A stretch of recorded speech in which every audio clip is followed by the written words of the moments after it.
So hello there, welcome to the third episode of Lights Camera Podcast, the series where we review and analyse films that we find interesting.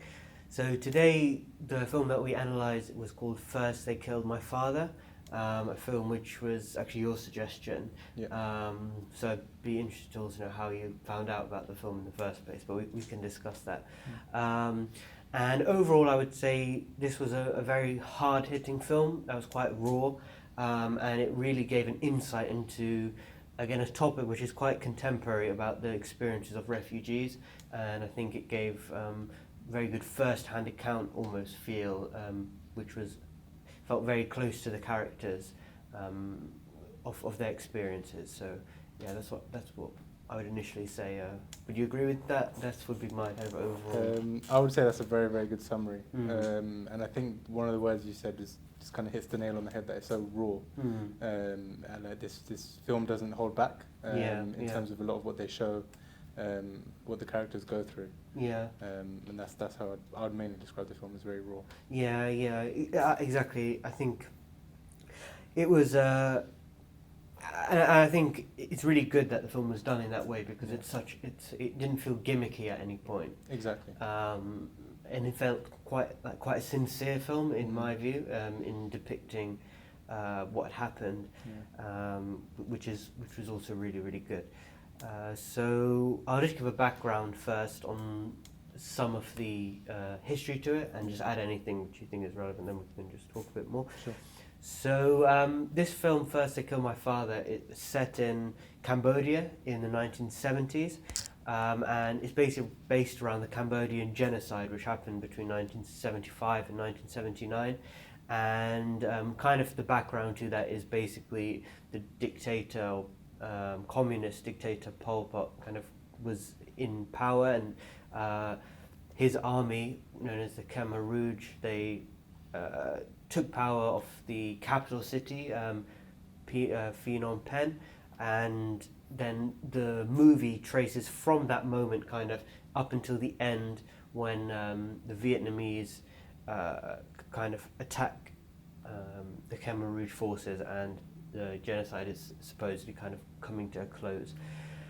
And yeah, during this time, like, a lot of people are displaced, and actually during the 4 years around 2 million people died. There was really, really big genocide, and I think definitely not enough people know about it. I was aware of it, but I didn't really know much details about it up until now.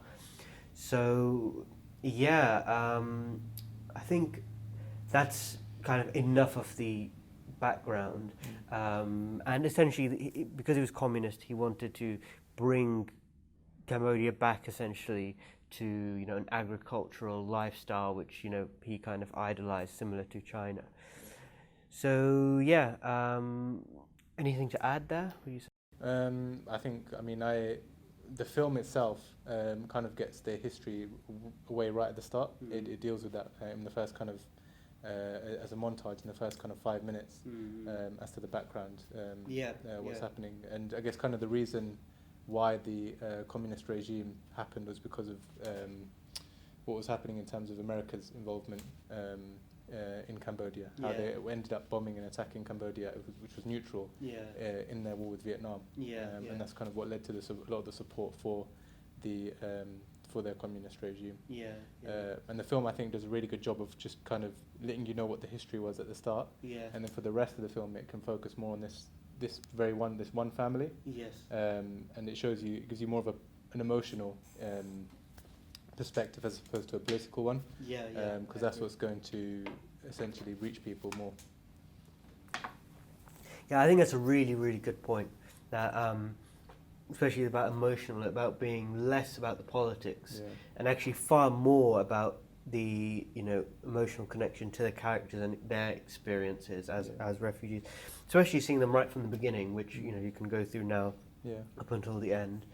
So yeah, do you want to just go through we can do. There's just one more thing I wanted to mention, that I thought the title of this film was quite interesting. I think it's based on a book.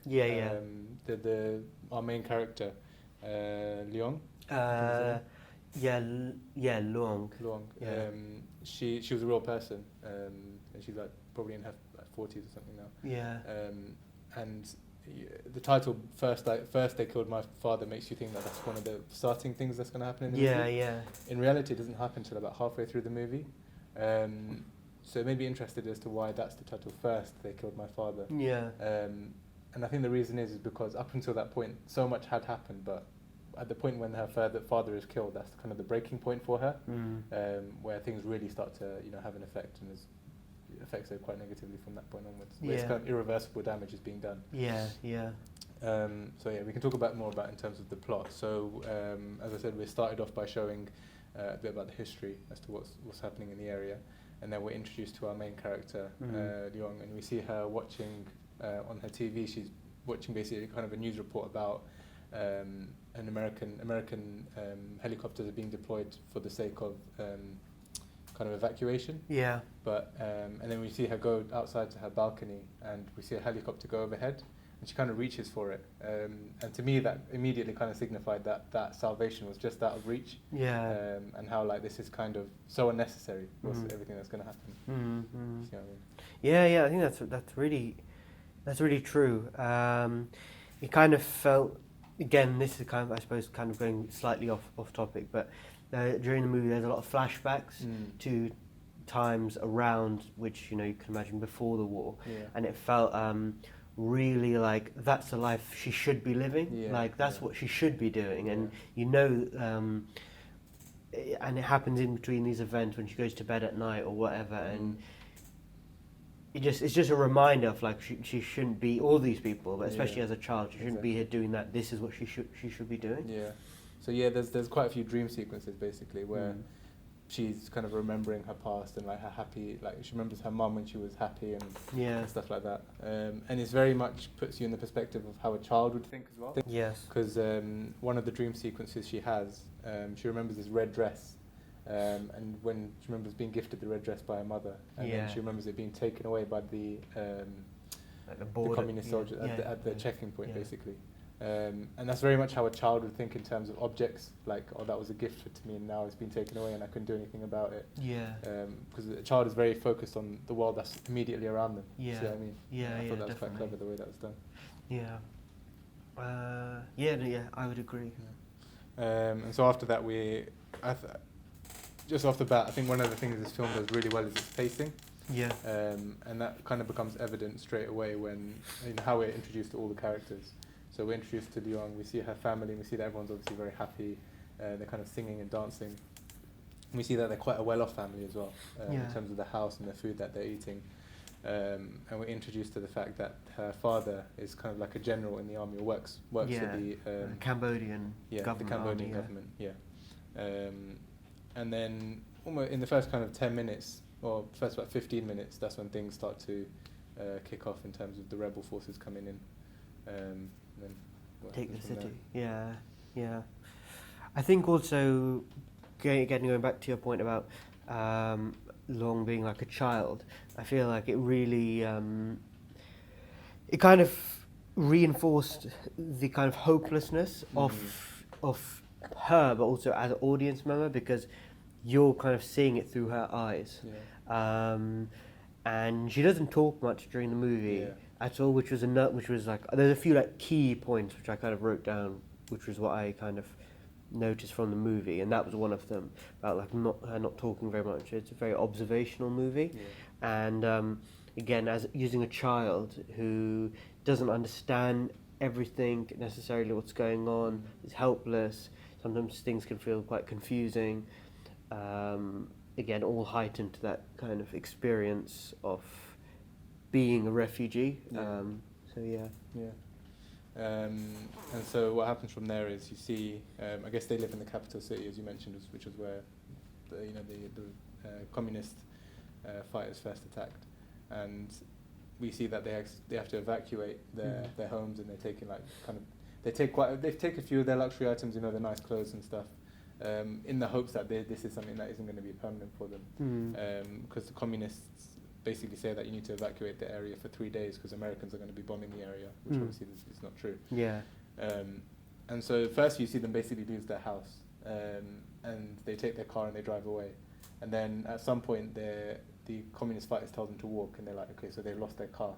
Then they get to a check-in point and they take their belongings. So you see at each level there's something is being taken away from them. Yeah. And it gets to a point where all they have left is each other, but then they start taking away members of their family and they're splitting them apart. Exactly. Yeah, that's really, really true. Yeah. Yeah. I mean, we're skipping ahead as well, but it gets to a point where she essentially becomes she's being trained to become a rebel fighter in the same way. And I think that's the point where she basically lost her childhood. Yeah. She's lost her childhood innocence, basically. Yeah. So it's like they've taken every single thing away from her. Yeah. That makes that any source of happiness, basically. Yeah. Which is, I think, the way the film did that was very, very effective. Yeah, definitely. I think, especially the dynamic of, you know, the camp, because also alongside the getting taken away, I thought there's a lot of movement in the movie, a lot of movement between settlements, as in like, you know, they actually pass through a number of places and settlements before being in that like kind of main work camp, you know, where they stay in that same kind of house for a little while. Yeah. And then of course the kids then end up leaving, again a bit jumping ahead, but again there's lots of changes of environment. Yeah. And I think again it's not only losing physical things, but also losing a sense of where you are, if that makes sense. Yeah. Like your home and what's usual to you, your actual geographic place of security gets lost as well. Yeah. And like I said before, it happens in the first 15 minutes. You see how quickly everything gets taken away. Yeah, yeah. And it's not like they were expecting this. It seemed to come out of nowhere. Like they were living very much lives of luxury. And that was quite scary, because it kind of shows that you can have this false sense of security in where you are, and that can be taken away very quickly. Yeah. Just from things that aren't even in your control.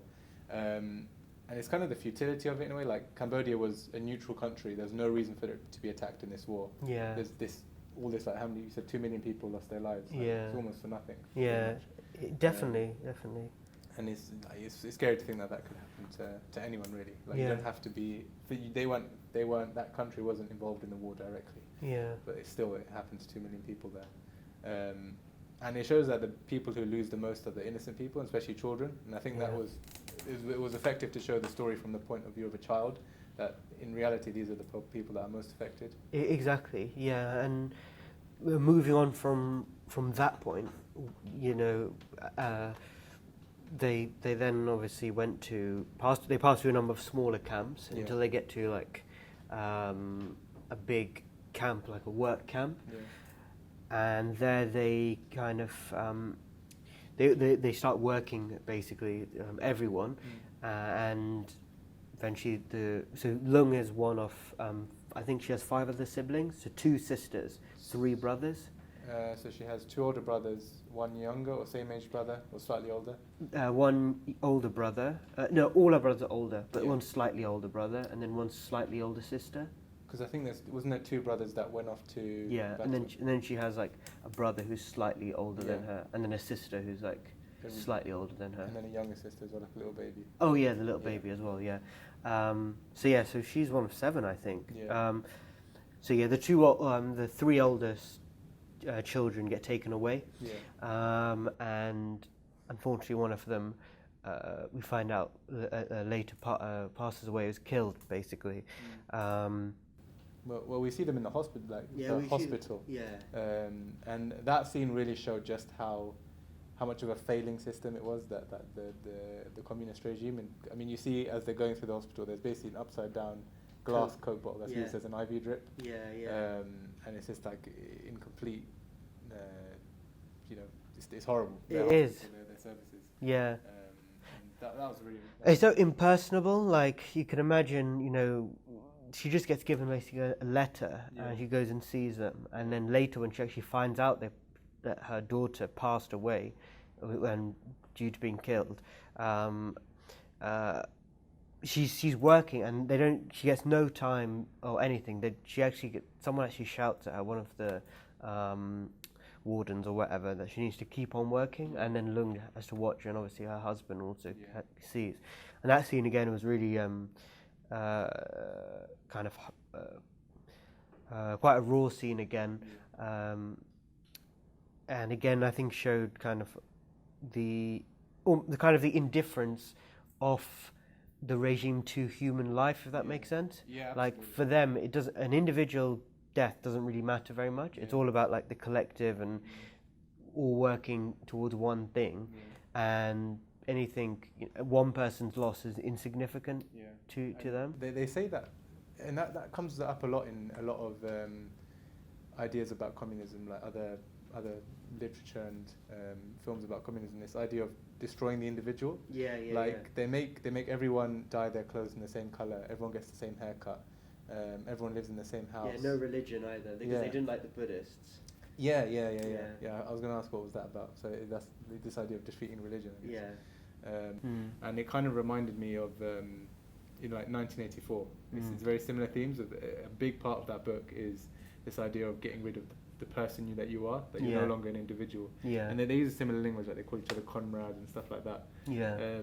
Why do you think in so many communist regimes that the idea is to suppress or get rid of the individual? What do you think that achieves? Yeah, it's strange. I feel like because they're so, communism is based so much upon like everyone being equal, any like scintilla of someone having anything different is regarded as them not being equal, or like religion especially. So like Marx, they didn't really hated religion because they saw religion as being a way to basically silence poor people into being poor. So it was seen as like the rich religious people, or like monks, for example, in this case, would live in temples and whatever, and because of religion, then the poor people would accept that. So that's again like why I think the communists really don't like religion. And also again things like property, like private value of property is again stuff they don't like. But it's just taken like to completely destroying an individual in any sense at all. Like even just mentally, not just physically, but suppressing the individual, even just as like in your own head, you can't be an individual. It's crazy, really. But we missed one bit of what happens before they actually get to their camp. They run into some family members.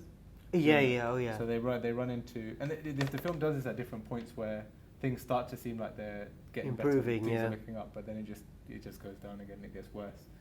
When they meet their family, they basically on their walk they run into the wife. She meets her brother, and they go to their farm to live with them. But because of the husband's background and his military background, they essentially kick them out because they fear for their own lives.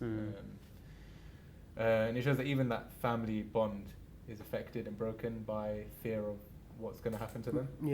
And in a way, the individual cares more about it, becomes even more selfish and cares even more about himself. Which is ironic. When the whole idea is they're trying to kill the individual. And then obviously they get to the camp, and there's a few scenes that happen in the camp that are really, really just like tear-jerking. There's one where we see that they're kind of being worked to the bone basically, and the father finds some bugs, and he just basically cooks it on the like little metal pot, and the children are eating these bugs as if they're like bits of chocolate. And it's like, this is literally what they like in the space of that would have been maybe a few weeks or something, or a few months maybe. That they've gone from this life of luxury to enjoying eating bugs. And it's just like things could change just so quickly. And at that point also, I think the mother says like, "Oh, what is it? It would like, what is this, or what would you love to eat right now?" And they say like, I think she says coconut custard, and the kid says something with pork or whatever. And for me, that felt like, okay, there's still this like hope there, because they still seem quite hopeful at that point. Like, we're going through this, but this will eventually be over, and eventually, we'll be able to have these things once again. And again, another thing I noticed, which again is slightly off track, is about how the nature of the flashbacks and dreams changes from being ones that are like quite positive in the sense of like flashbacks, which are not positive, but they're more kind of nostalgic. Like reminiscing of the good times. Reminiscing of the good times, to what after the father is taken away, to ones that are more sinister. and more kind of scary. Like, for example, flashbacks, or they're not actually flashbacks, but they're more dreams of like the father being killed, the mother in like the pit where all of them had died, and these types of things. And again, that kind of fuels that kind of movement from living a lifestyle that's good to being chucked in the situation, eating bugs, but remaining optimistic, and then that shift over to actually then losing parts of yourself and your own mentality. That's where I think the title comes in as well. That's where when they killed her father, that's when she's basically lost hope. That this is going to ruin me. This is ruin me forever, basically. And you see that. I mean, you see that she starts having these dreams of what is actually the reality of what most likely happened to her father and to her mother. Like, she notices one of the soldiers has an axe, and then she imagines that they basically killed her father with the axe, hit him in the head, which in reality is probably what they did do, because they wouldn't want to waste bullets, basically. And it shows that even as a child, she's thinking. She has these kind of thoughts, and like a child should never have to think like that. But in reality, that's probably what ended up happening. Yeah, exactly. So once the father is taken away, which is quite suddenly, because they say, oh, there's a bridge which needs fixing or whatever, he has to say goodbye to his family, and of course, like that scene is also really sad. Because again, it's just this unknown. Like, as an audience member and as the child, again, your feelings as like the childlike way. You're like, well, are we going to see him again? And it's just that hope. Like, I really hope that we do see him. And as he says goodbye, it's like just the light from behind is like across his face. And again, even just as an audience member, he isn't my dad or anything, but you just feel that like real strong sense of admiration and real sense of like how much he cares about his children. He puts on a brave face and all this types of thing, even though he knows that he could be killed. Anyway, he's taken away, and then I think a little while later, there's so little food that one of the sons, I can't remember his name, basically goes out to the field and tries to get some food, some rice. And he gets basically beaten up. And this is something which has happened. We've seen in other parts of the movie where the kids are getting beaten up by the soldiers. And at that point, it was kind of like the last straw for their mum, and she sends them kind of on their way in order so they're safe. I think that's the point. She realizes either she has to make a very difficult decision. Either they stay here and they're basically either going to die of starvation or they're going to get beaten and die. Or she sends them with at least a glimmer of hope that something will change, and basically tells them to each go in different directions, and tells them all to say that they're orphans and use a fake name. So then if one does get caught, none of the others get caught. And that must mean like to think about having to do that to like your own children, like sending them off. It must mean like that scene was definitely for me one of the quite like very emotional parts of the film, especially when she gives them the like photos and like they're like, it's like a little kind of like bat, small like bat with an inscription of the inscription on it. So that part is again, and it just again shows the selflessness of the parents, and that they're putting their children's life really before themselves. And then after that, what happened after that? They go to the red camp, basically. So the two daughters end up going together. I guess they didn't listen to their mum, but they end up at a work camp, which is what was basically the hope. And we see just the boy going in a different direction at that point in time. We don't really find out what happens to him until near the end. But the two sisters end up at a work camp, and they're both kind of put to work. And again, it's almost like, even though they're working very hard, you see one point where she's in like a paddy field and she's pulling leeches off her leg.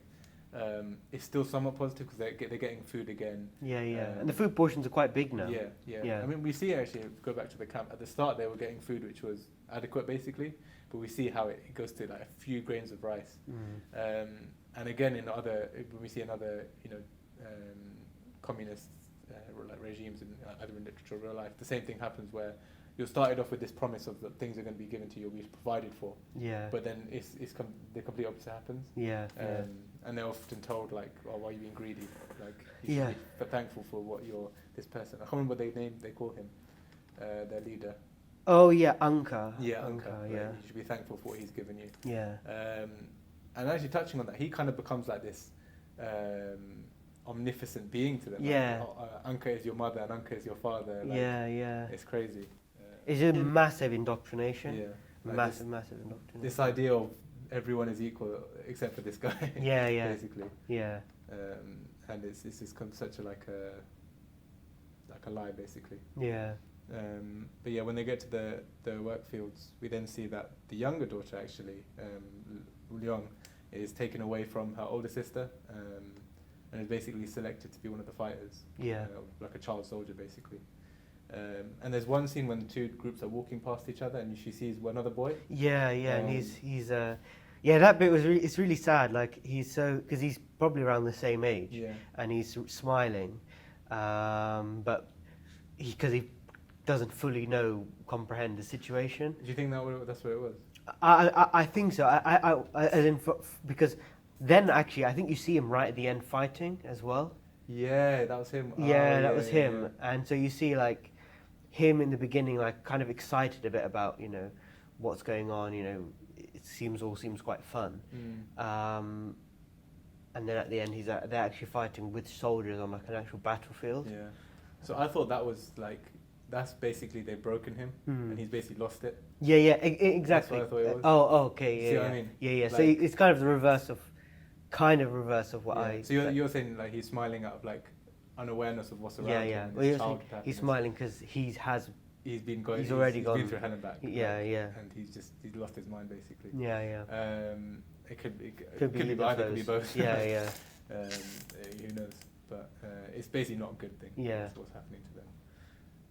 And we see they basically teach her, and it comes back, it foreshadows what's going to happen later in the movie, and it's kind of the reason why she survives. Yeah, exactly. Spoilers. Yeah. But they teach her how to put, the landmines into the ground and tripwires. Basically, things children should never be doing. Yeah, and those scenes are filmed so well, as in the sense that they're filmed so, like, again with such in a really chilling way. Yeah. And. Yeah, like you said, it's by laying those things down, that she, and actually then the scene that happens later on, that landmine scene, which we'll get onto, again I feel that scene is just filmed so well. And for me, that was probably my favourite film, my scene in the whole movie. Tense. It was so tense. It was crazy. Yeah, and I think that scene again amalgamated a lot of things in the movie about as everyone had been running away. Anyway, we'll cover that. Yeah. But yeah, I think those parts especially are very chilling because like it's just something so adult thing. Not even an adult thing, like, but a really, really chilling thing to do in general. Even for an adult to be laying, like an army person to be laying mines, but for children. Yeah. Even more so. I know. And I guess it kind of shows the desperation of that movement, that they're now resorting to using children as soldiers. It's clearly failing, basically. Yeah. And it goes back to what you were saying about how well it's been shot. And I think you're right, it's very well shot. And I was surprised to find out that the director of this movie was Angelina Jolie. Yeah, I know. I was really surprised because I think you told me when you first told me about the movie, and again I think that's she really did a very, very good job with this movie. Yeah. And I think again, I think a lot of these movies they can suffer from Americanization or Europeanization, where they just become kind of Hollywood style movies. I don't think that was the case in this movie. I think it felt very genuine ode to what happened. It felt very honest to the people who suffered from under the regime. And I really love that they used the I think it's Khmer language, or Cambodian language Yeah. in the movie. Absolutely. Initially, when I first saw it, I was really surprised, and I was like, this is quite different. But without that, I think the movie would have been nowhere near as authentic. Yeah. And I'm really glad that they kept it authentic with being in Cambodian, and then you have to read the subtitles. Yeah, absolutely. If it was in English, it would not work. Yeah, it would not work. Even at the end of the movie, it says that this movie is dedicated to all those that lost their lives in the genocide and all those that survived. Yeah, and it felt like that. It didn't feel like the cliche at the end of a movie where you see like, oh, this movie's dedicated to these people. Yeah. This movie really did feel dedicated to people who'd lost their life. Yeah. And I think even a lot of people who were in the movie probably had some experience in the genocide itself. Like you said, it only happened in the 70s. This is modern history. Yeah, definitely. It's the lives of our parents crossing over. Basically. Yeah. So the people in the movie itself probably had a connection to what happened. Yeah. And that really shows through as well. And then that links up. I don't think that our main actor Luong would have had anything known anything about the genocide in her own life, but her performance was amazing. Yeah. For like a child who's about 9 or 10. Yeah. It was really, really good. It was really very good. Yeah. And actually, one thing I was going to mention again, maybe this is again kind of veering off like a little bit, was kind of what I mentioned earlier. I don't know if I mentioned it earlier about like a lot of close-ups on the face. Yeah. So I thought that this was another point I recognised in the movie was a lot of the shots were of facial features, and again I thought that was really, really good, because when we interact with people in everyday life, we see their face, and I think you see the expression and see the humanness of people through their facial expressions, and I felt it really did. By doing a lot of those close-ups features of people's face and more longer frames of people's faces, especially Lung's, like it gets that emotion across and it gets those feelings across, and it helps you, becomes a very intimate relationship between you and the characters, especially with us and the main character Lung, but also us and her father and the rest of the family, but I should say especially those two. Which I haven't really seen that before. I haven't seen so much focus on facial shots and facial features. That's a good point. Yeah, no, I didn't realise that actually. And a lot of the camera work is at her level, like behind her shoulder.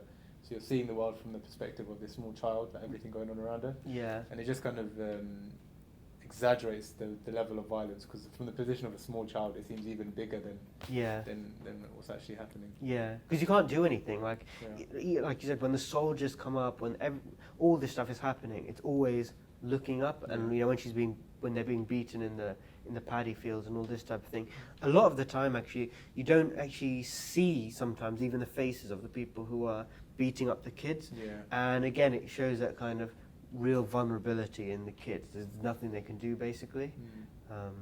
Yeah, that's true. I think there is one point where it shows kind of just like a glimmer of empathy from one of the soldiers, and that's when she comes across, when they first leave the camp where their mother is. They come across a group of soldiers, I guess on watch or something. Yeah, like a tiny base camp. Yeah, and she basically says to them, "We're orphans and we're looking for like a work somewhere to work," basically. And you see that he could do something evil in this situation, but he chooses not to, and he just tells them, "Okay, just go this way." So I guess it also shows that those that are involved in this, maybe as the communists, there is still humanity within them as well. Yeah. A lot of them are kind of just following orders. Yeah. Kind of in the same way her father, we don't see it, but he was involved with the Americans in terms of, killing their own people as well. So he was kind of just following orders in that sense. Yeah. And you even hear him say that we should never have trusted the Americans. Yeah. He has regret about. Yeah, and I think as you're mentioning about the seeing the humanity in the soldiers as well, I think it links in, again, this is jump right to the end of the movie, but I think it links in, is that when they see the chap who is caught from the Khmer Rouge, and everyone's beating him up basically, and again I felt like, and as Lung stands there, she's kind of reimagining the violence that was upon her father and that she's seen, and it all becomes up very real and raw to her, like as in that's her father in front of her. And I think in the same way, it's as if like in the same way that her brothers and sisters had been taken to fight on the front line. Yeah. That guy, we don't know his story, and I think again it's one of these very difficult situations where actually a lot of the soldiers in these situations are just doing what they need to do to protect potentially their own families. Because if you turn around and say no, then you're just going to die anyway. Yeah. So and really the real thing with the real problem and the real criminals are those at the top. Yeah. And unfortunately, it's always those at the top who kind of get away with a lot of these crimes. Yeah. So I think definitely there felt like a bit of that in the movie as well, of trying to understand the soldiers' not perspective, but how everyone is in some ways loses control and is a bit helpless. Yeah. Like, it's not just taking on this on face value. Yeah. There's something deeper potentially going on, basically. Yeah. And you see when after they've kind of ruffled him up a bit, basically, Leong is standing in front of him, and you see that in his face he kind of has this realization of like what he's basically been involved in and what he's done. That this girl has been basically lost her home, lost everything, basically, and it's partly in his actions and the actions of people who've been in similar situations to him. Yeah, yeah. So I think it comes exactly. as a realization at that point. Yeah, yeah, yeah. It's difficult.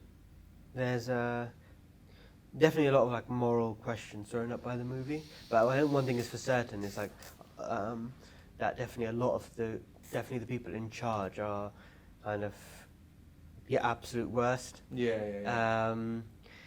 There's no innocent people there. Yeah.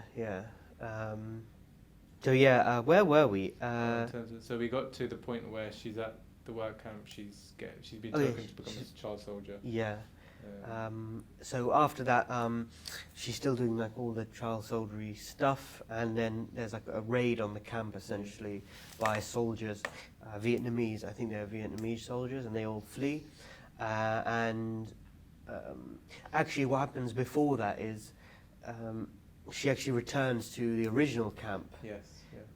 With some rice, which is hidden away for her mother, but that camp is now deserted, the original work camp, labour camp, and it turns out that again soldiers had come in there, or something had happened there, but basically the civilians have been killed essentially. Yeah. Which again is also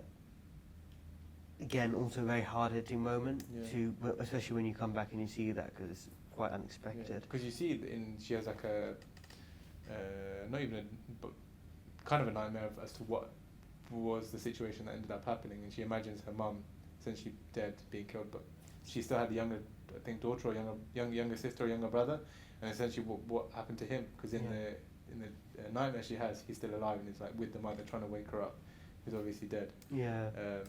So that worry, the anxiety of what if neither sibling is still out there. Yeah. And there's, again, the helplessness that what you can't. Yeah, do they can't do it. anything.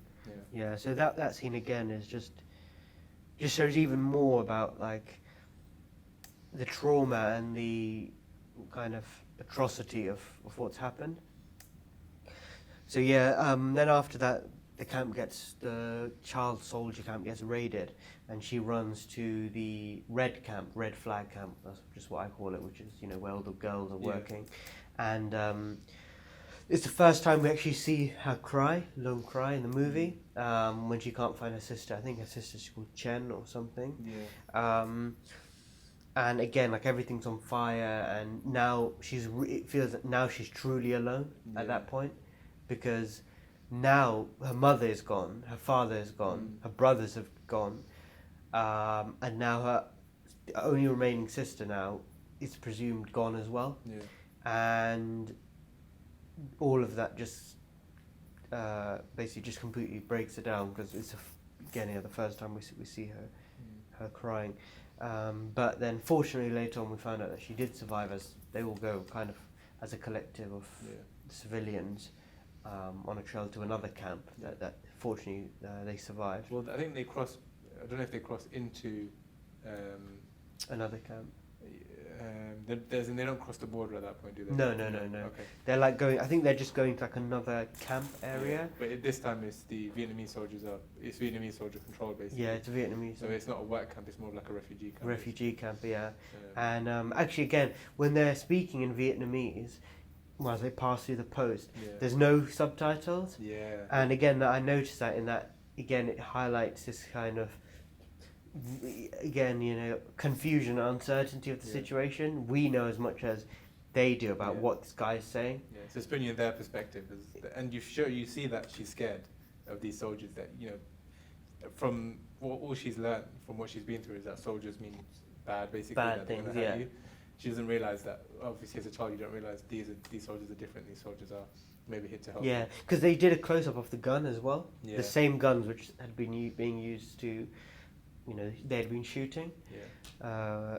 So they go into that camp and they meet those other children. Yeah.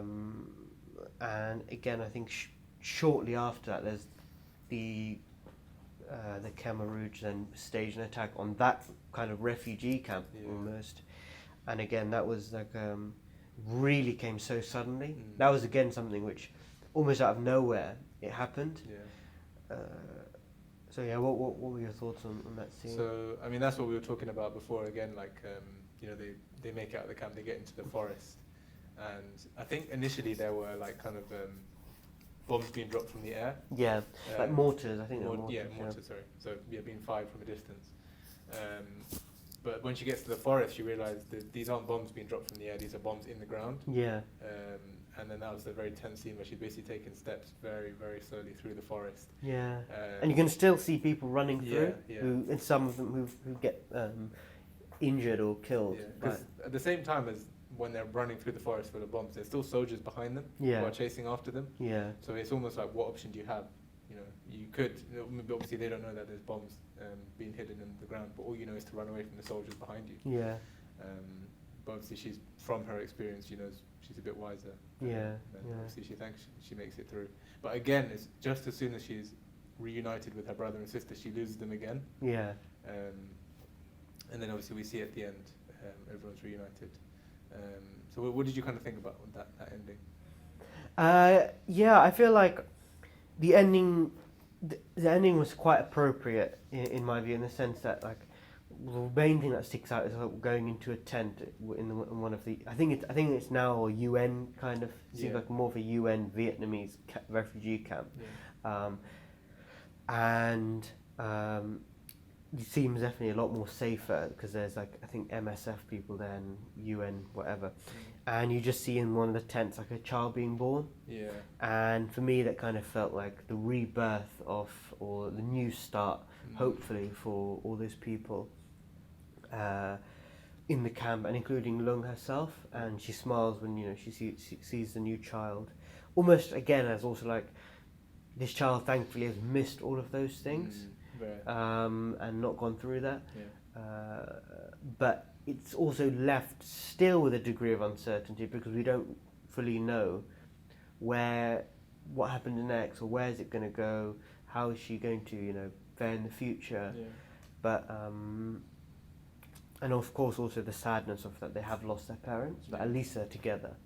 So there is that happiness when they all, in all of them, except for the sister who died in the hospital, the two older brothers and the brother who went off to from the main camp.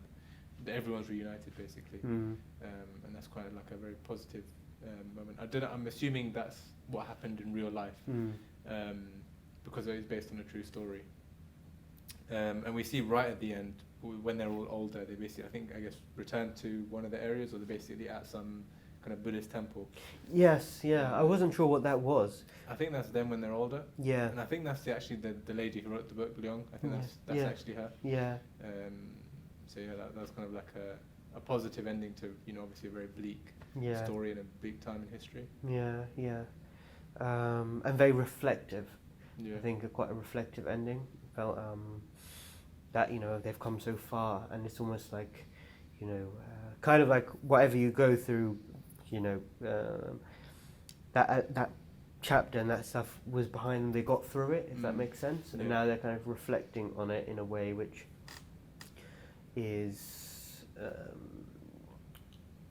kind of like not positive out of a negative, but you do you know what I mean? Yeah. Like, No, I see. I mean, there was an interview. I saw an interview with the actual Lady Leong and with Angelina Jolie, and she was saying how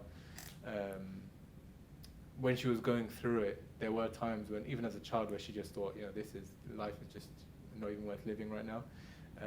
But she is happy that she managed to continue trying to get through it. And afterwards, she realizes how precious life is, basically. wait, who's this Lung herself? Leong, yeah, the actual lady who wrote the book. Mm. And she's really she realizes now, it was worth fighting for this whole time, and that at the end of everything that she went through, is essentially overall now she's happy, basically. Exactly, yeah. So that kind of, through all that, at least, on the reflection, she did get through it, Yeah. with such a horrible tragedy, but hopefully with, just hoping and reflecting that something like that never happens again. That's true, yeah. And I think, it's important to be conscious that these things do and still are happening around the world. Yes, that is definitely true. And it's kind of like a reminder that this is something, you would expect to happen in medieval times or something, but this is very recent. Yeah, exactly, and it's happening now. Yeah. And again, it's this thing. I feel very. So actually, a film had been made shortly after this. I think it's called The Killing Fields, which was made in the 1980s, and that was really what brought it to attention. Okay. And then Angelina Jolie made this film. I think it's last year or the year before. Yeah, it's very recent. And yeah, especially nowadays, when people look at refugees, I think quite often in such a negative way, they're seen as being, but no one really understands what they're going through, as much as people will say, they're going through this, it's very difficult to recreate that, and I think this film does it in a good way, of the real kind of how awful it really is, an experience, and that people aren't just kind of going somewhere because they want to earn more money or anything. These experiences scar people for a whole lifetime. So yeah, I think in that sense it's definitely timely. And what would you say is kind of the main message the movie's trying to get across? I think it's, to shine light on this tragedy that happened that not many people know about, and to tell it through the life of a very specific individual in the family, and how that was this very small story, out of a much bigger picture. But by doing so, you make it very personable. You make it, understandable for a larger audience to then connect with emotionally. I think they definitely achieved that. Yeah. That emotional, triggering you emotionally, basically. Yeah. Or get an emotional reaction out of you. Yeah. And I guess you can then yourself relate it to what's happening around the world in other parts of the world. Yeah, I would totally agree with that. And did the movie change your views on anything, or on authoritarianism or communism, or? I wasn't a fan of it. Anyway, in the first place. But I guess it kind of solidified how it never really works, and how it always ends up falling under corruption. Yeah. And it's always, I guess it kind of made me realize more just how easy it is for innocent people to be lost in this kind of tragedy. Yeah. And how out of your hands so many things can be. Yeah. And then I guess in that sense how important it is to be aware of what's happening politically. Yeah. Because that's what's going to drive, even though you might not see it on the surface, that's what's going to drive so much of what's going to happen in your own life and the lives of people others around you. Yeah. And I think again it's how under these regimes people become so nameless, in the sense that their lives become what the movie does so well, like you said, is through one family and one individual's experience, you actually feel like you experience a lot more necessarily than just that person, because you see also the other characters which she interacts with them. In a sense, you kind of feel like you understand the conflict as a whole better, because her experience will also be not too dissimilar from many other people's experiences Yeah. there. And I think, sorry. Yeah, no, that's I was just going to say, I think they achieved that in part by the fact that she has so little dialogue. yeah. That you can basically place anyone in that situation, or you place yourself in that situation and see how it is that, Yeah. you know, how you would then feel and react to what's going on around you. Yeah, and I like the lack of. There's a lack of trying to push you to feel anything verbally. There's a lack of, you know, it's all like it's through facial expressions. It's through visualizing things, to observing that you have these. That you form your own views, and actually, the views are basically the same as the kid, because, you know, even it's off like uncertainty, as we've mentioned, vulnerability, fear. So I think, yeah, the techniques used in this movie were really, really good. Is there anything you didn't like about the movie? It's a difficult one, because I really liked it. Yeah.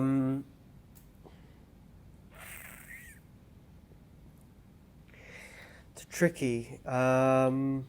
Nothing particularly stands out for me that I didn't like, to be honest. What about you? I think the same. There's nothing I could point to as one thing that ruined it, or that, you know, I didn't really like that part of it. But I think maybe kind of on repeat viewings, I think it would feel a bit slow. Yeah. Certain parts of it, which I don't think. I think the movie wanted to kind of drive home this message of, you know, for example, I'm talking about the scenes when you see them walking a lot.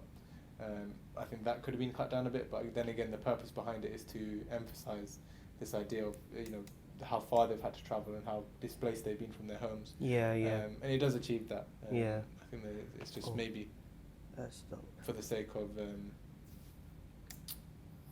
repeat viewings, it would be something that would be maybe an issue. Yeah. So I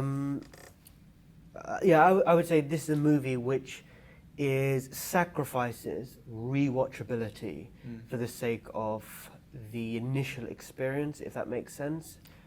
That's very true. I definitely agree with that. So it's not a movie that I would. It's not a movie where I would like, for example, other movies which we actually haven't discussed many other movies which have really high rewatchability, but something like, for example, Once Upon a Time in Hollywood is something which which I think would have high rewatchability, or lots of Quentin Tarantino films, because they're more kind of fast paced, but in a different way, and they're paced differently. So I think it doesn't have that rewatchability as much, but I think it's worth it for the sake of giving a more authentic view of the experience. That's true. Yeah. Does that make sense? I think what else makes it more difficult to rewatch is how guttural and how brutal it is. Yeah. It's not a movie you'd necessarily think, oh, I feel like watching that. Oh yeah, definitely. I would only put it on if I wanted to show someone else it. Yeah.